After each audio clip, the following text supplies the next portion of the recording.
Thank you all for coming today. This is really exciting that we get to have this conversation on International Women's Day. Thank you to the Library of Congress. Thank you to Danielle and Larry from P51 for getting this together. And thank you to my fabulous panelists. I think we're going to have a very interesting conversation today. So I'd like to start with introductions, make sure that we all know everyone who's speaking up here. So I would ask you to introduce your name, your role, and in the spirit of why we're here today, maybe one moment in your career that highlighted why women would be critical to your business success. Should I start? Okay, yeah. Perfect. Men first.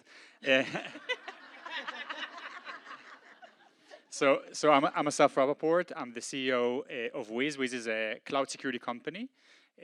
Our kind of claim to fame, we just raised $900 million, a $10 billion valuation. We are considered to be the fastest company ever to $10 billion, which is important, I would say, because we broke the record of Jewel. So kind of, yeah, faster. We're selling cybersecurity and doing, I think, something that is more valuable than e-cigarettes. So it's good to take that off the charts in a way. I think I would love to share a moment from my career that totally changed my mindset. I must say it's not related specifically to women in a way, but it totally related to diversity. So when I started my first startup, you know, the first thing and the easiest thing for me was to recruit my friends. Easy. And that's what startups should do, basically. Hey, you need to go fast. You don't have a lot of resources. You don't have HR or recruiting firm or something that you can work. You basically, who's your friends? Who's the people that as you, studied at the same place, coming from the same background. For us, it was a military background, 8200. And whoa, and I'll tell you, it worked. It worked fabulously. One homogeneous group that worked forever together, working fast, have the same language. You know, literally, it was language that, you know, we understand the acronyms that we're talking. We have the same jokes. Everything is the same. By the way, including women in that group as well. Having said that, when we understood, we took to the market the best product ever, and nobody used it. Because we built it for military. That's where we came from. We built a security product that's super good for military, but we're selling to corporate America, which is a different view. And literally, if we were just open-minded at the beginning, and we thought like, oh, we found a way of being homogeneous, how fast can you move, and how innovation is not working that way. So for me, it's all about diversity. It's diversity mindset. Of course, it's women. I think that the importance of that, because it's a great signal of your company. If you want to, it's very hard to measure kind of how diverse you are. But if you don't have enough women in your organization, you're not diverse in your culture. Thank you. Thank you, Asaf. Mirav Bat, co-founder and CEO at DAZ. Well, I have a lot to share. So DAZ is a cybersecurity company actually focused on cloud remediation. We were founded about 2 years back. I think what's interesting, I mean, I was actually thinking of saying something else, but I think that, you know, when I started the company, I found out that there was one of the very few Israeli cybersecurity CEOs, founders, whatever. You know, just get very few, 1 out of 2. Like let's be very accurate. Like. Yeah. So I just found myself in that space, but. What I must tell you is that I don't feel that there are really, like, you know, ceilings, like glass ceilings over our heads. It's just our perception. I think that everything is doable, like even if we're the first or the second. So there was the first. It's not like 1% or less than 1%. It's the first and more to come, right? This is how we need to think about it. So just paving the ways for others, and everything is possible. So this is kind of like my personal story. I think we started again 2 years back. We had when I was with my co-founders, actually 2 men. We were thinking about, okay, what would it be like, you know, women CEO raising money? All the numbers were kind of, yeah, like 30% less, 50% less, right? You know, we have a lot of numbers. So I just decided that these, you know, statistics is not validated to me. Like, it's not relevant because there is not enough data about someone like me coming from the periphery of Israel, from a religious background, you know, being where, you know, with kids and all that. There's no statistics about me, so I'm going to make my own statistic. Just don't be victim of these numbers. Just create your own narrative, and that's kind of my guidance here. Fantastic. Thank you. Hi, my name is Zanelia Harris. I am the president of Harris & Harris Wealth Management. I am a certified financial planner. And my tagline is that I help smart women make smart decisions about their smart money. And we are more than just our figures. Thank you.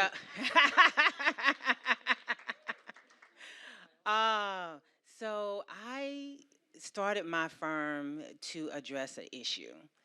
I worked at major investment management firms, and I didn't see me, and I didn't see a focus on my community.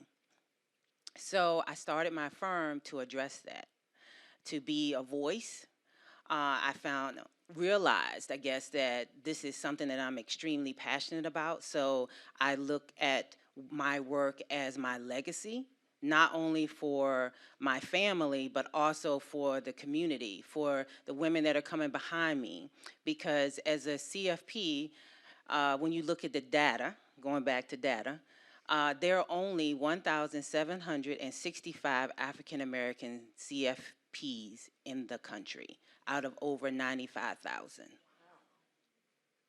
So I have been told that I'm a trailblazer. I don't feel that way, but I guess I should look at it that way because of all the nicks and the cuts and that I have experienced. But I look at that as though I am paving the way for those women coming behind me. And I hope that there are more women coming behind me. Now, my daughter doesn't want to do this as far as I know, but what it has inspired in her is her wanting to be an entrepreneur. So for that, I am very grateful of my path. Cool. Hi. I'm Bat. Today I'm a CEO of Nia Growth. Our focus is helping freelancers and self-employed save for retirement. I don't know if you guys know, we're marching towards a US which half the workforce is going to be self-employed. The majority of those people have zero retirement savings. So that's our mission. In my background, I actually have a both corporate background, and the first stage of it was in plain words, I would say, had a lot of toxic masculinity. Deals would be closed on software, selling software for millions of dollars would be closed in strip bars that I wasn't invited to, and it took me a long time to understand the implications and impact of that. And so I dedicated quite a few years then to help women start startups with an accelerator in Silicon Valley. And to your question at that point, it was very evident that when you have a series of investors who don't relate to the idea of the product, it will be very hard for it to be funded. And later on, did have a better experience in corporate America around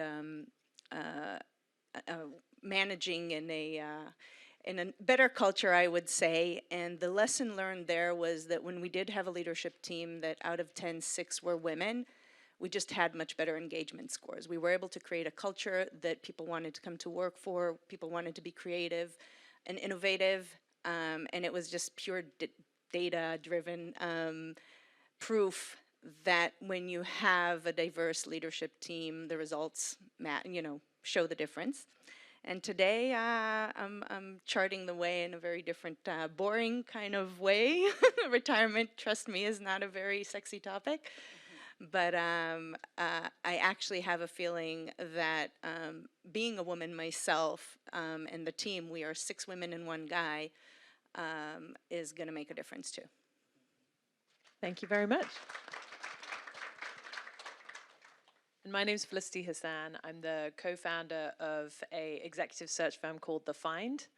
And our approach is finding great talent between the lines. So encouraging our clients to think more broadly about the kind of talent that they're looking to bring on, because as Dr. Vivian Ming very, very astutely said, you've got to be able to see yourself in the leadership of your organization. So if we have the opportunity to normalize difference in leadership, then I think there's huge strides that we can make in business. So we have brought together, as you have heard, the most fantastic group of entrepreneurs and financial experts here. So really want to start the conversation by understanding, you know, how we kind of look ahead at some of the challenges and opportunities and optimize women's leadership.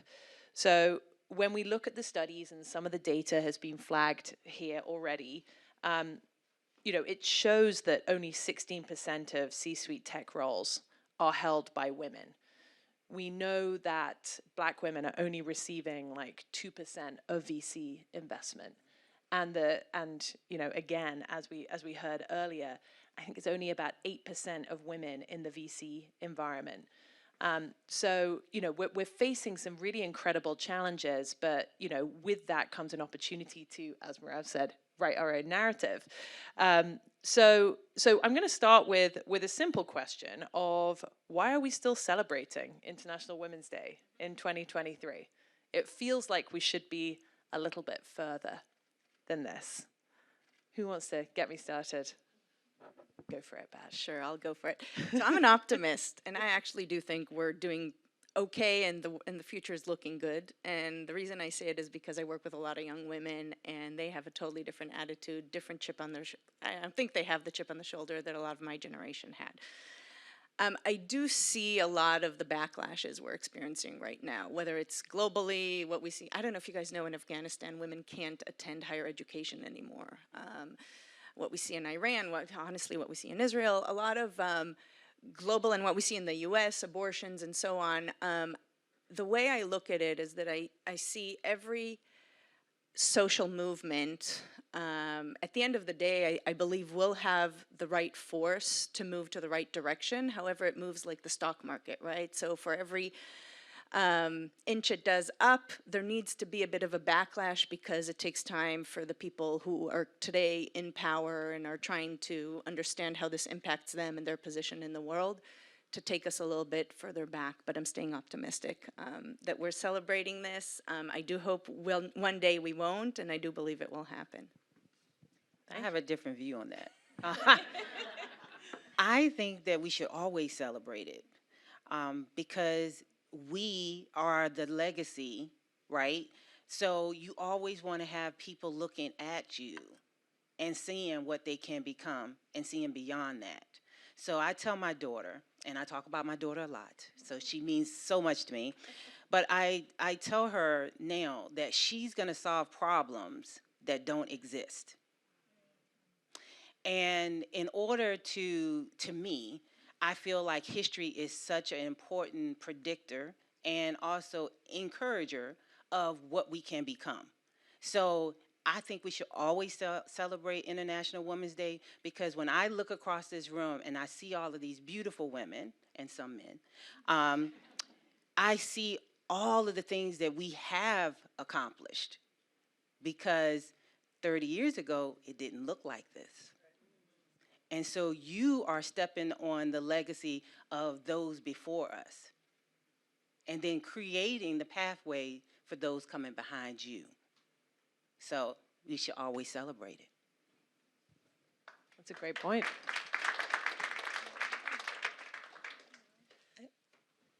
I really connect to what you said. It's amazing. It's an amazing way to look at it. Thank you. Thank you. Yeah, I think to share perspective that, you know, I had a chat with some of my exec leadership, and, you know, hearing the 16%, and it's shocking, because this effect, and I'll give an example that I didn't have as a man. I never minded it. Like my CMO, she's amazing, she's the brightest. She said, you know, I'm feeling blocked. Not at Wiz, but as, you know, in kind of our security community. And trust me, 16%, I would sign it today in cybersecurity.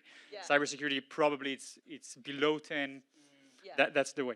And she says, you know, I'm looking at my peers, and they're amazing, and they're talking to CISO. CISO is Chief Information Security Officer, male dominated by far. You know, and as Bat said, Bat took it to the extreme, like the strip club. Don't take it to the strip club. It's like, let's grab a coffee, or let's go to a beer after the meeting. You know, out of respect, people wouldn't say to her. So a men CISO would never suggest her, hey, let's go hang out. It's inappropriate. So she's kind of in that in respect. It's not even biased against her. It's not, out of that she's not included in those kind of conversation. In our society, in the way we're doing business, that's how you do business.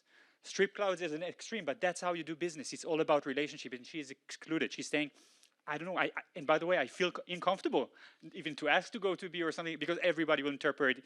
So I think that if we don't celebrate, if we don't put energy, if we don't put the resources to change this 16%, it would stay 16%. It's not a glass ceiling because we can break it, but it is something that if we don't put the right resources, we can never change it. That's why we need to mention it, at least a month in a year. Yeah, and shifting the social constructs is huge, right? Because what you're saying is like, this is a social construct. This is not even the industry necessarily. Yeah. This is a social construct of like who can go out and who doesn't go out. So with that in mind, we've seen, we're looking to chart a path forward. We're looking to make significant progress while simultaneously respecting what has come before.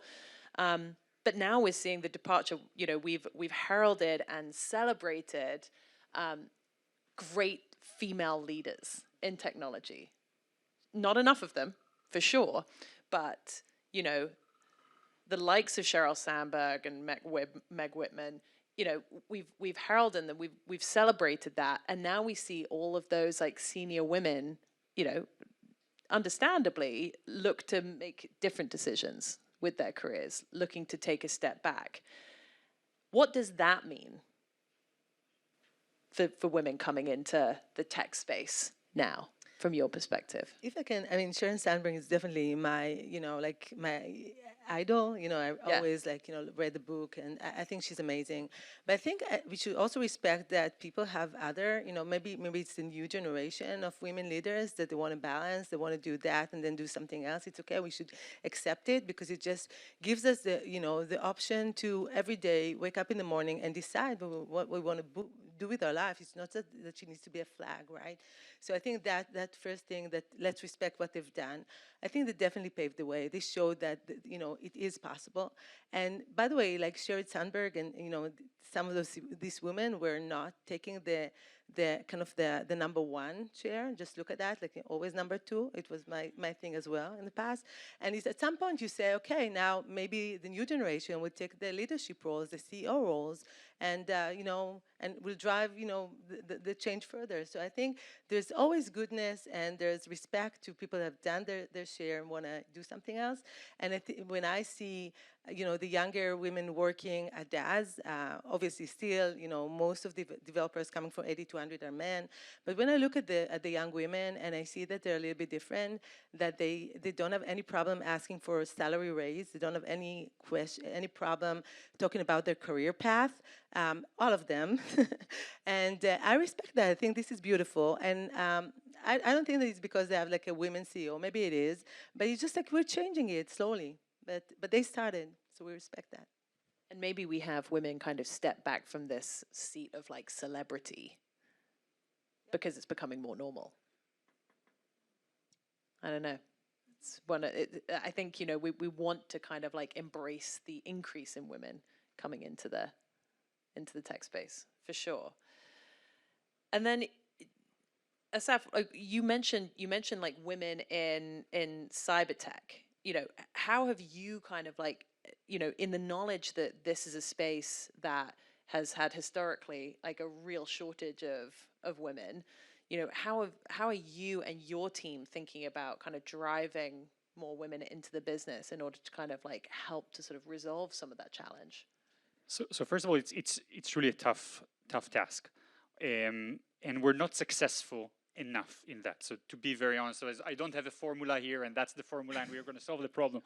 Unfortunately, we don't have it. And I must say that what we learned, and also working with Merav at Microsoft on that, and the importance of that, each one of you actually is paving the way, and kind of, I would say that kind of this generation in this room, is burned. I'm looking at the next generation. Like, we need to start.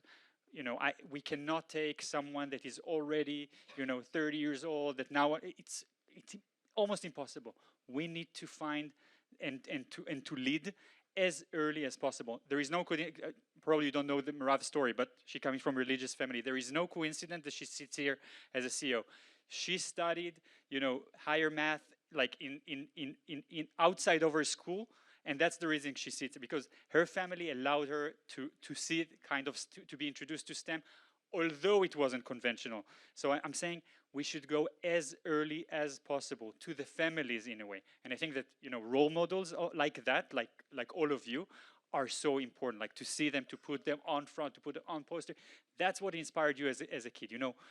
As a kid, I had, what posters do you have in mind? What are your idols? These should be the idols for the kids. And with these kids, with the new generation, that's where we can win. Fantastic. And with that, I would love to ask if there are a couple of questions, and then we're going to dig down into a little bit more of women securing greater investment. But at this point, do I have any questions around what we've talked about so far? Ooh, there's a microphone coming your way. Hello, my name is Miriam Kanti. I'm from the University of the District of Columbia. I'm an educator as well for DC Public School. My question is, we are women, we pay for everything, we take care of every transaction.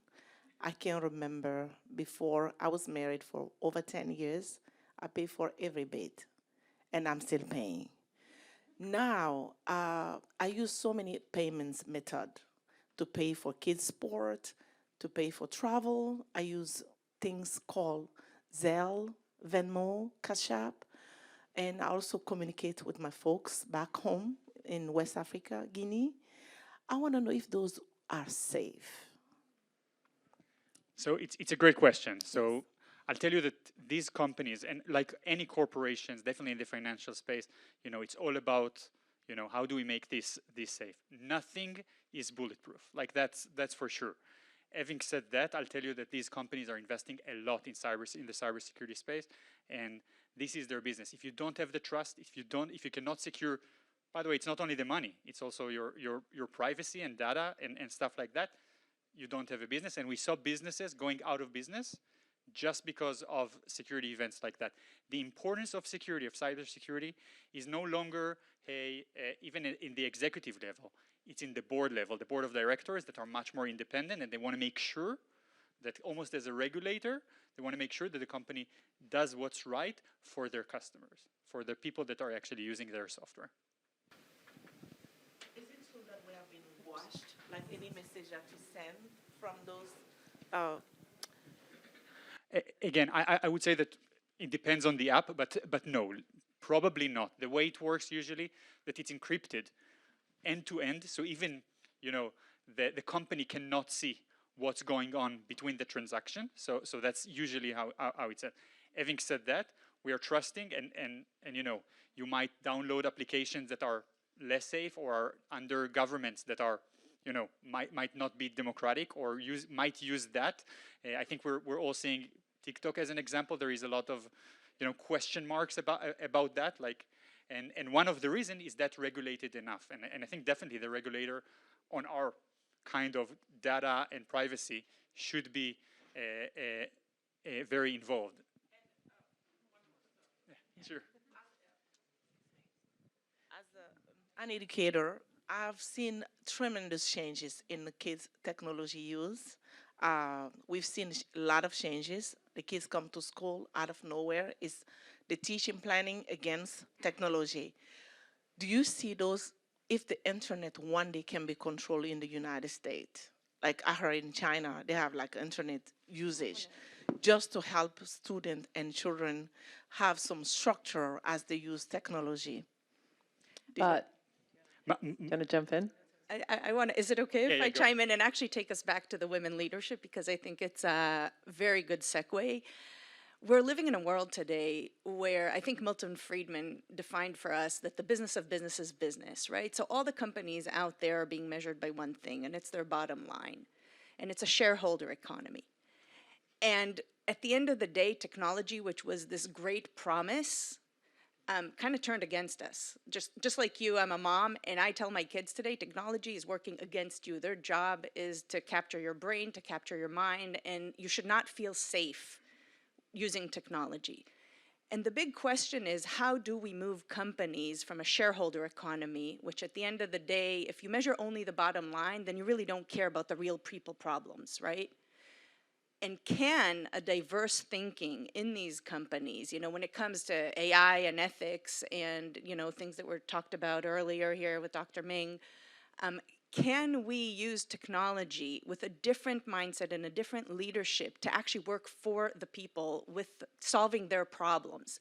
Because we are living today in a world that, I look at technology, and I'm a techie, my husband's a techie, and we're scared of it. We are super, super scared of it for our children, because we do feel that the fact that, you're talking about payment apps. I'll tell you, you think about all the dating apps that started off, oh, let me help you find a spouse. At the end of the day, no, they're out there to make money, and they found that the way to make money is not really by finding you a partner, but by creating a casino of human beings, right? Who do you win? So the idea of diversity and having a different mind share and different thought leadership out there about solving people's problems is going to be what at the end of the day creates better solutions for our problems. So, I mean, I love cybersecurity and everything it tries to solve, but at the end of the day, because of the world we're living in, we need a mind shift at the leadership level.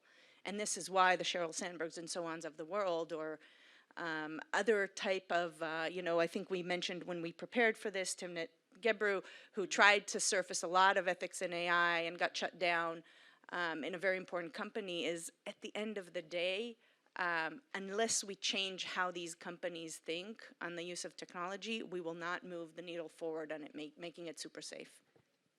Thank you, Ben. Bhairav. I do want to comment here. I mean, so I'm also, our company is doing, again, cloud security, and security is always important, but I don't want you to go away with the thinking that technology is so scary and dangerous for our kids, because technology is the only way kids at the periphery and kids in Africa and China and other places can actually become, it's an education, it's a free education. You get everything in the internet. You can learn anything about sciences. And, like if you compare the kids, I guess, of like the 70s or even 60s, I know the Bill Gates of the world, the people that had access to computers. Don't shut down computers on your kids. That's the best way for them to get alternative education, get them into the best places in tech. Thank you. Okay, so moving on to one more question. Sorry, go ahead. Also, I'm not sure. Okay. So first, good morning. My name is Tuesday Barnes. I'm the Associate Director for the Center for Women in Technology at the University of Maryland, Baltimore County. And I wanted to say just thank you all for being present. A lot of the work that we do in the Center for Women in Tech is to actually talk to our students about the importance of mentorship. So I was just curious, as you all are navigating your professional careers, what kind of social supports or mentorship have you utilized, and how important has that been in the work that you're currently doing? That's a great question. That is a good question. So I think it is very important to have mentorship and someone to advocate for you is very, very important. So my experience when I worked before I started my firm was to, I always paid attention. I was very aware of who was in the room, and found that I would just connect to people. One, I like to talk, so that's another thing. But I also learned to listen. And in doing so, connections can be made. So one of the things, because one of the young women came up to us before our session started, and she was asking us some questions, and I told her that one of the things I encourage my daughter to do is to become comfortable being uncomfortable. Going up to people that you may be afraid to talk to because you're afraid that they may tell you no. It is okay. They're either going to say yes or they're going to say no, but do it anyway. Take the step anyway. So what I would encourage your students to do is because they have access to everything with the computer, through LinkedIn. LinkedIn is your friend in this case, because you have access to connect to people that you wouldn't normally have access to. I know I didn't. I had to go to things in order to meet people and to see people and go up to them. But they can start with using the technology that they have and connecting that way. And you can do Messenger. You can message people and ask them questions. Like today, I literally saw this woman she reached out, she responded to a post on LinkedIn, and she said, can I call you? Because I have a student that will be interested in working for Nike. And the woman responded and put her email address in comment. I was like, well, oh, I wouldn't have done that. But she put her email in the comment section. Yes, she can reach out to me. So don't be afraid. Tell them to not be afraid to put themselves out there and connect to people that they think can help them get to where they want to be. Yeah. I want to suggest another model that worked really well, at least for me personally. So definitely mentors are important, but never neglect what I would call kind of, instead of mentorship, peership, kind of look for people that are 1 year, 2 years ahead of you. And sometimes the advices that they can give you from that perspective are much more relevant than someone, a great person, a great mentor that you might have 20 years, because the problem that you're facing, the problem that they were facing, you know, a lot has changed. So I found that peership in a way allowed me to learn a lot. And so a combination of a mentorship, but don't forget peership as well. Yeah, that's a great point. And I feel like, also, we hear time and time again that women are over-mentored and under-sponsored. And making sure that you've actually got people who will not only give you guidance, but will also kind of speak up and advocate for you in a room where you are not, and will drive you forward. So definitely, I think the sponsorship component is something which is really important as well for women. Marav, you had an extra absolutely. I think, and when we talk about mentors, I know that I also studied, I had women leadership at Harvard, like 8 years back, and we're talking about, you have to find a woman mentor. I don't think it's a woman or a man. I really hear with the staff, and by the way, I use the staff for peer, whatever, mentorship, like, he's like Peer. Yeah, like he's like a year ahead, very successful company. You want to be just like him. So yeah, I get his advice, right? That's the way, I guess, to do it. Doesn't matter men, women, everybody's happy to contribute and help, right? That's a really good point. I think sometimes when you look up and you're looking for somebody like yourself, you're looking for a Black leader, you're looking for a woman leader, and those are the people who tend to be sort of somewhat overutilized for mentorship and sponsorship. So sometimes taking a broader lens and just thinking about anyone who can help you and support you in your career and building those relationships, I think is equally, if not more, valuable. Okay, so what is the secret to women securing greater investment? I mean, we could probably be up here all day on this, but We Forum found that women started 49% of new businesses in the US in 2021, up from 28% the year before. So women are starting a vast amount of businesses. 2021 was probably the greatest year for VC investment as well, of which 2% of that VC funding went to women. Only 8%, Dr. Meng mentioned, only 8% of VC founders, partners are women. So, how can we start to break the cycle in terms of like securing more investment for women? Women in tech, women investors. Happy to share on the early stages, which is where our startup is.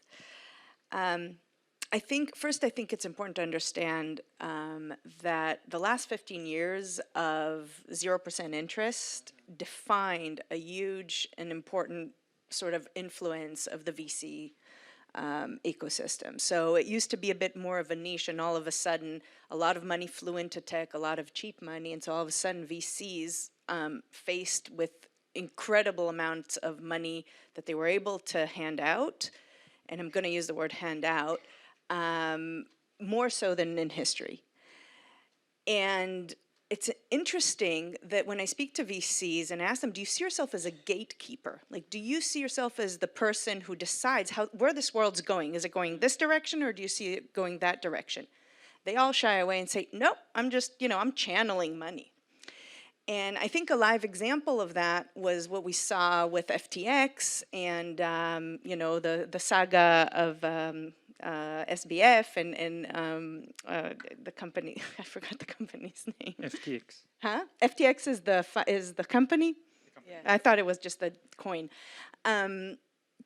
So FTX basically was funded by VCs. There was a hype, everyone jumped in, but no one did the due diligence to understand what was behind this. And when you ask them today, and they speak out very loudly, there's a great podcast of prominent VCs, they shy away from the accountability and saying, this was our mistake. We led a lot of money and hurt a lot of people along the process, everyone who invested in there, in that. And so when I look at the early stages, I look today at how VCs and how institutional investments are made, there's still, at the early stages, a lot of sort of, I call it what I feel is the right thing to do versus very definitive guidelines on should I invest in this company or not. So there's two parameters. One of them is, are you a hype company? Are you in the right space?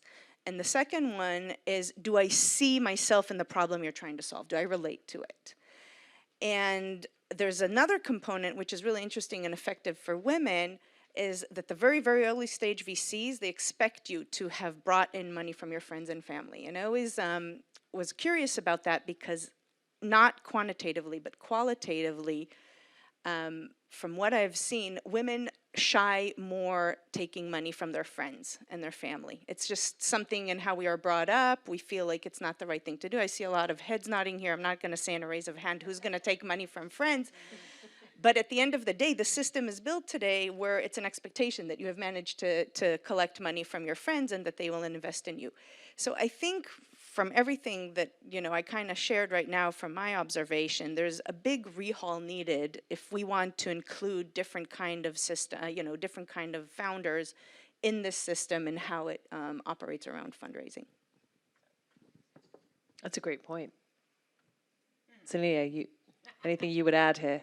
Well, I mean, even in you discussing how startups begin and where they're getting their initial funding, that automatically knocks out African Americans. We can't go to our families and ask, hey, can you give me $100,000? Because I got something in the garage that I'm building. I wish we could, but we can't. I started my company on credit cards and a small inheritance I got from my dad. And I will tell you, last year I was really angry because, I wanted to expand, and I was like, okay, well, I have an advisory board, I know my financials, I understand that, but when I put myself out there and went to a financial institution, I got declined. And I was very angry because I knew I had my stuff together. I have an accounting degree, daggone it. So I knew my numbers. Again, talking to my advisory team and getting their input. One of the women on my advisory team worked in business banking and still got denied. And then when I took it up to the next level, I found out that they mistakenly denied me, but still wouldn't give me any funding.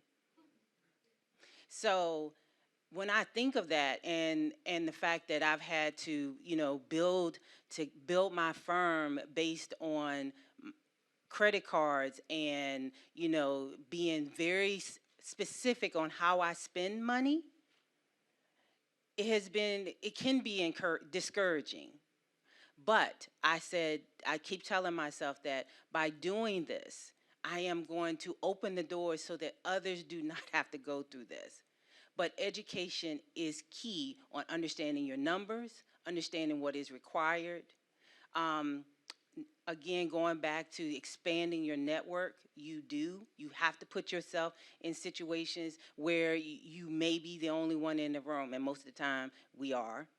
I stand out. I am a, black woman with no hair. You should know me, right? And I have a big mouth.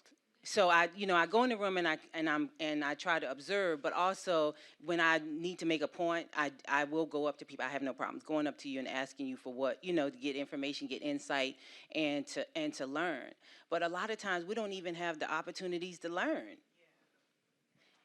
So my response to that is that you all need to be open-minded and see that there is more talent out there beyond what you know, beyond your friends, beyond your circle, and beyond your community.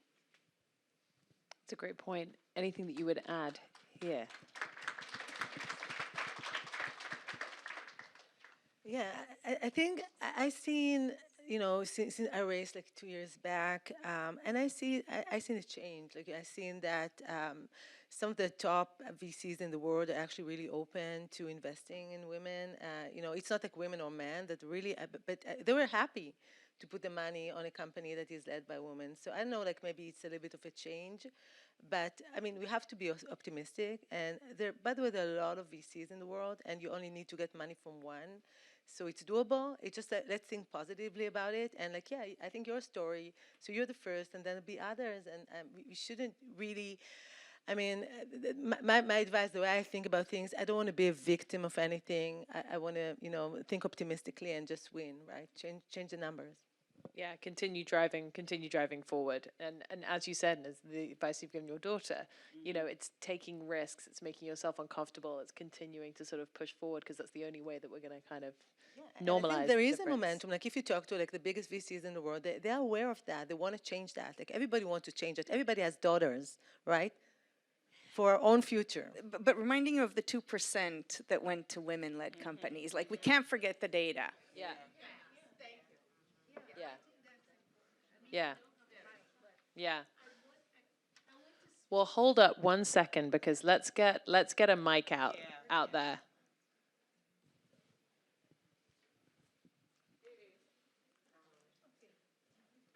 Yes, thank you. Interesting conversation.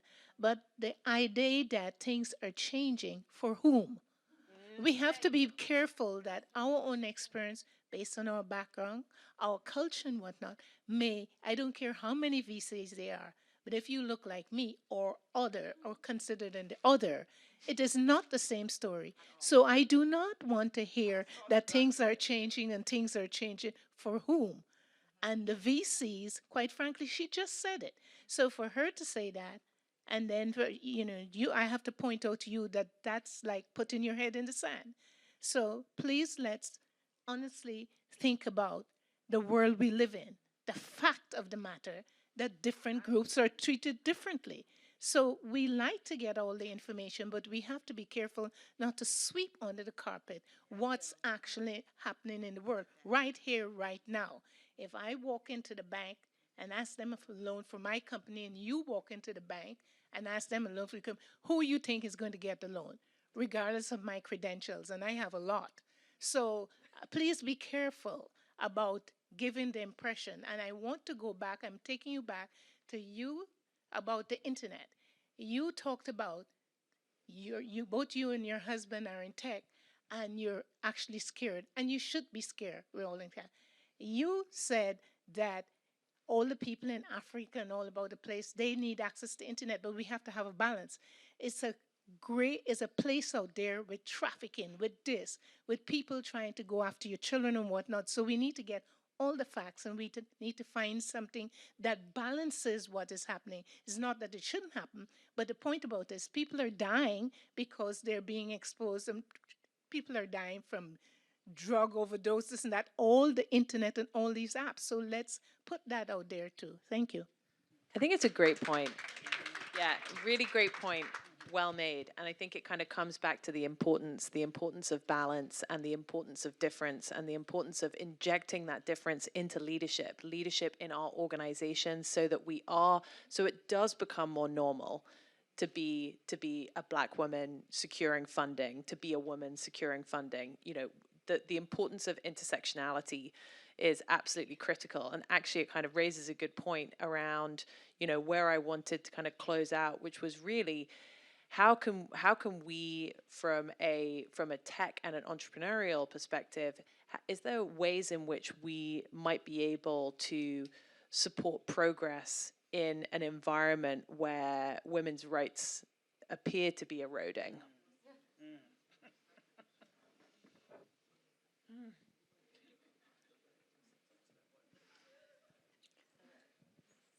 I'll jump in. I think that, yeah, like, when you prioritize the problems in the world, obviously women's safety is definitely the highest one.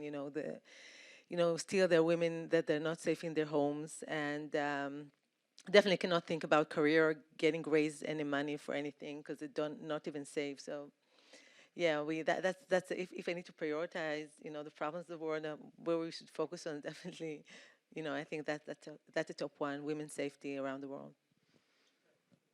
Absolutely. And I think, though, there's plenty of technology which is kind of gearing towards giving access to finance, through non-traditional methods as well, which I think is, definitely an interesting, because to your point, I think sometimes it's been challenging because of historical bias towards, like, who secures funding. So I think there's some interesting advances in technology there.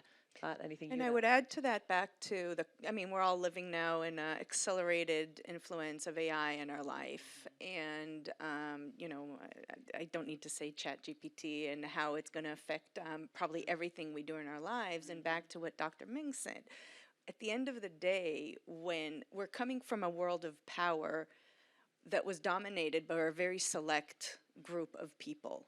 And the data, if we all close our eyes and imagine a pilot and imagine a flight attendant, we all know what gender we're going to envision for each. Yep. And the data out there today represents a world that is very reflective of that power balance. And, when I say power, it's not about power going to war. It's about people who are influencing my life, how do I manage myself? How do my kids, or how are they going to manage their lives? And I'm very aware of my white privilege in this conversation. So to build a whole tech world and a set of data that represents one point of balance of power is going to lead us in a very, very wrong way unless we put a lot of attention into understanding how these biases are going to affect the products that we produce and the solutions that we create, and what do we need to do from an ethical perspective to create the next set of solutions that are out there that are based not on the old power dynamics that we're all familiar with. So that's kind of my take. That's a good point. Nazaf, you had mentioned this earlier in terms of, like, your first business and your first iteration of your business, where, just bringing in kind of difference and sort of embracing like everybody coming into the organization would have kind of led to a product which, from your perspective, feels like it would have been more representative of the people who were potentially buying. By the way, that's the reason. Unlike Bat, I'm more optimistic on that side. I think that diversity is not only value, it's business value. And that's the important. I think that when you have scientific, when you have, and I felt I have scratches on my head, like not doing that. And so I learned on my flash, what's the importance for the business. Forget about my personal values and how do I value the work. For my investors, for them making more money, they need a diversified team from all minorities. By the way, women is the largest representative, but as we said, from any underrepresented minority that we have. So the importance of that, and that's why I'm optimistic, because people understand that eventually you'll make a better business and also a better culture and better values and better people. But it's also a business aspect. Yeah, and I think, that seems to be kind of where the dominoes lie in terms of, right, okay, if we push more people into leadership, if we understand the challenges, if the people like holding the purse strings now, have those different perspectives, then maybe kind of different decisions are made on that kind of like that social spectrum about the direction that we go in. Okay, well, thank you so much for all of your input today. I really appreciate it. Thank you again for Parliament 51, P51, for hosting us along with the Library of Congress. I think this is a fascinating conversation. We, like Dr. Ming, probably could have been here for hours upon hours talking about investment in women and how technology can drive change. But for now, I would like to say thank you and pass back over to Natalie.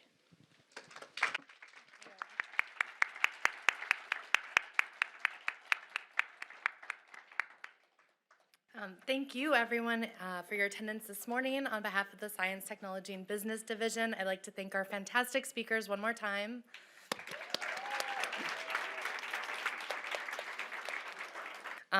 Thank you again to Dr. Ming. I am definitely thinking about what kind of tree I'm going to plant when I leave work today.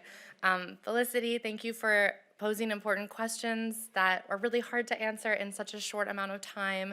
Zanelia, Bat, Marav, Asaf, I'm so honored that you were willing to share your perspectives and experiences with really challenging questions that there's no easy answers to.